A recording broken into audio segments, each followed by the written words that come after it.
Bonjour et bienvenue dans ce nouvel épisode du Startup Show. Ça fait quand même longtemps que j'avais pas dit ça. Aujourd'hui, je réponds à une question qui m'a souvent été posée. Comment protéger une idée? Ou plutôt, comment ne pas se faire ninja son concept de startup? Jingle! Ça aussi, ça faisait longtemps que je l'avais pas dit.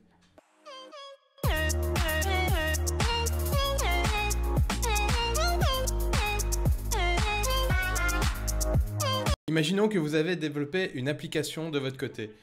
Vous avez envie de la release, donc de la mettre au grand public, mais vous avez peur. Vous avez peur qu'une entreprise plus grosse que vous, donc il y a plus d'argent pour des développeurs et du marketing, vous copie l'idée. Ou alors même une startup qui est dans votre entourage. Alors messieurs, qui, quand, combien, comment? Bon, ça va pas vous rassurer ce que je vais vous dire, mais c'est impossible de protéger une application. On peut protéger un nom, on peut protéger un logo, mais une application, c'est impossible. Quand je dis l'application, c'est évidemment le code source de l'application qui est pas protégeable. Donc il y a plein de gens qui vont me dire oui, mais non, on ne peut pas le protéger, je vous le garantis. Quand on avait fait notre startup, on a essayé et c'est juste pas possible au niveau de la loi. Je suis la loi, je vous arrête! La preuve, c'est que Facebook copie des features de Snapchat et inversement. Donc comment faire pour éviter que quelqu'un vous copie? En parlant au moins de monde possible. Alors ça va être un petit peu paradoxal parce que votre but c'est d'avoir le plus d'utilisateurs possible, donc vous allez devoir parler de votre application. Mais quand je dis en parler au moins de monde possible, c'est plutôt au niveau du concept en lui-même, au niveau de la vision que vous avez mis dedans et au niveau de la façon de la développer. En gros, c'est plutôt au niveau de la conception qu'il ne faut pas trop parler. C'est un petit peu comme la recette du Coca-Cola, sauf que personne n'a envie de savoir ce qu'il y a dedans. Là, vous me dites, mais si un investisseur nous approche, qu'est-ce qu'on fait? Et là, il y a un autre point qui rentre en compte, c'est faire signer des papiers de confidentialité. Donc ces papiers-là, c'est quoi? Vous pouvez trouver des templates sur Internet. Le mieux, c'est évidemment de demander à un avocat spécialisé. Mais au début, vous n'avez pas d'argent, donc vous allez de toute façon le faire vous-même. C'est juste de faire un papier qui certifie comme quoi, si vous fournissez des documents importants et confidentiels à quelqu'un, il ne va pas pouvoir les utiliser ni les transmettre. I'm going to tell you what your options are, okay? And you got a grand total of 2. Un autre point important, c'est ne pas montrer son code.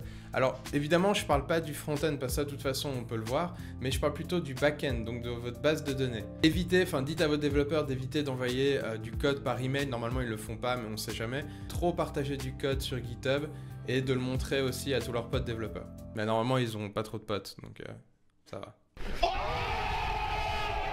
Avoir une base d'utilisateurs solide. Le fait d'être le premier sur un marché, c'est vraiment un avantage. Vous avez besoin d'un nombre d'utilisateurs assez grand pour pouvoir vous afficher en tant que référence. C'est ça le sprint de la startup, c'est d'avoir le plus d'utilisateurs possible en moins de temps.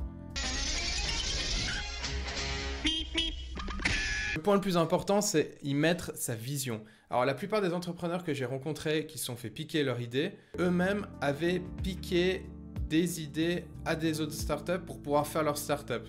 L'innovation, c'est d'apporter de nouvelles solutions au grand public ou aux entreprises. Un exemple concret, c'est toutes ces applications de taxi qui copient Uber. Alors oui, c'est bien, ça fait concurrence à Uber, mais en même temps, l'innovation, c'est pas eux qui l'ont créée.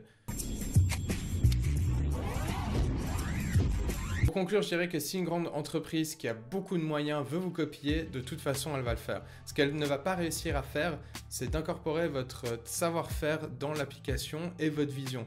C'est pour ça qu'elle va être apte à vous racheter ou investir. C'est quand même plus sympa que de se faire copier, non ?